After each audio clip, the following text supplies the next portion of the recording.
Hey everybody, so here today we're going to do what is known as a big ribeye cowboy cut, or in other words, a tomahawk. And the reason why this is called a tomahawk steak is because this is a ribeye, so it's cut from the beef rib, and in this kind of a cut, a little bit fancier treatment, they've left a longer rib and then they've trimmed it back a little bit to sort of give you this tomahawk kind of a look. This is a big steak. This is about 3 pounds, and we're going to prepare it together. I'm going to teach you how to trim it up and a little bit of a different preparation in terms of the seasoning so that it actually amplifies the beautiful taste. One thing you want to know about this is that even though it comes trimmed like this, again, you don't want to put it on the grill just right away when you get it. You want to go ahead and tap it dry, just like we always do. Same premise for every kind of meat. And you want to make sure that everything is super clean. Wash your hands obviously beforehand. And we want to go ahead and start trimming it up. So the first thing you want to do is trim off a little bit off of the edge here because this is a little bit too much fat for what we want to do. Super sharp knife, it's your friend. Make sure that you're trimming away from your hands, and what you want to do is make a cut down to about where this piece of fat starts to end and where you see the meat begin. So I'm going to trim down just like that, very straight, nice and easy.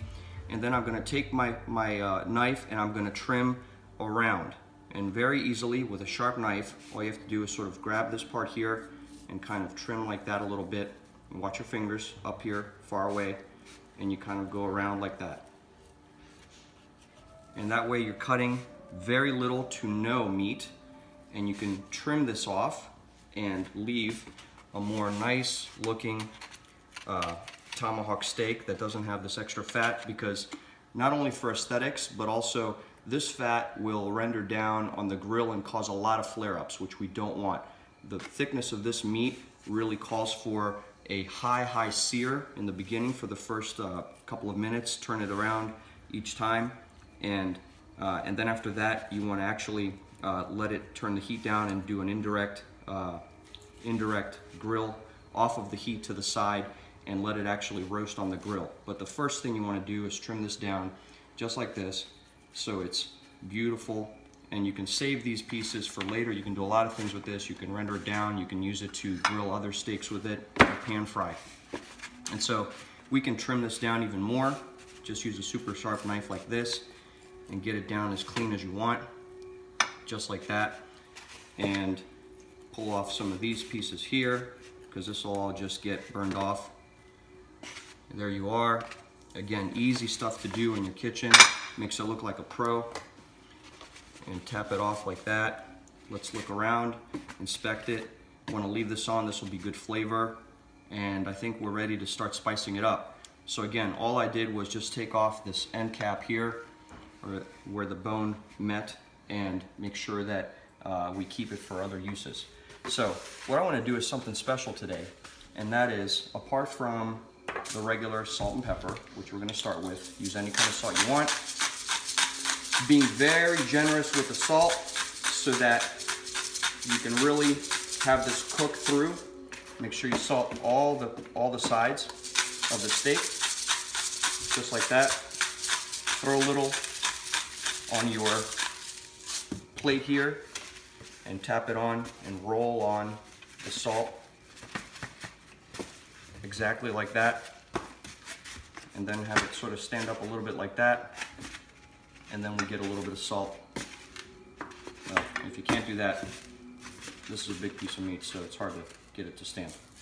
There you go. Same with the pepper, lots of pepper. There we go. We're building layers of flavor here. And I'm going to clean all of these utensils afterwards because my hands are touching the meat, and then all of these things. And then we're going to do a little bit of garlic powder. Again, not salt. Don't over garlic it. Just this is for flavoring. All right. This is a new thing that I want to introduce you to. This is called Longhorn Dust. You can buy it at any kind of online store. It's super great. It works as a tenderizer while you're marinating for at least a couple of hours, maybe ideally 24. And what I would recommend is putting some of it on here The pros use this when they do competitions. Super easy to get. I think this thing cost about a few bucks. And it doesn't add a ton of flavor.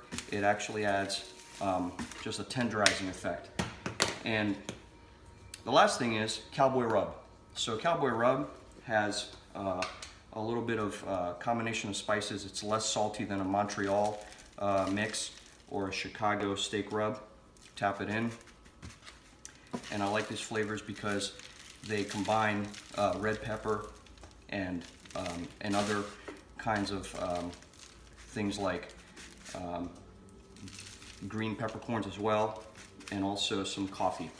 And the very last thing I want to put in here is goose fat.